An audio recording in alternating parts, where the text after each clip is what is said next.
To fix a front-load washer that's not draining, it's essential to identify the common causes of this issue.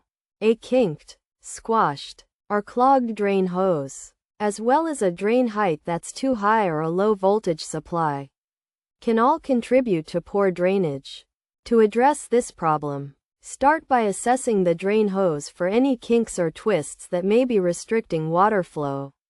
Remove any objects that may be weighing down on the hose and straighten out any kinks. Next, run water through the hose to check for clogs, and unclog it if necessary. Additionally, ensure the drain height is not too high, as this can cause backflow. The standpipe should be less than 96 inches from the base of the appliance, and the draining tip of the hose should not exceed this height. It's also crucial to check the voltage supply, as a low voltage can prevent the washer from draining properly.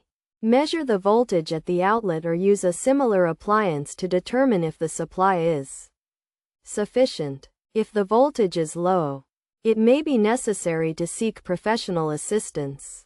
Furthermore, if there's no voltage supply at the outlet, check the fuse or circuit breaker before taking any further action. By following these steps, you should be able to fix a front-load washer that's not draining.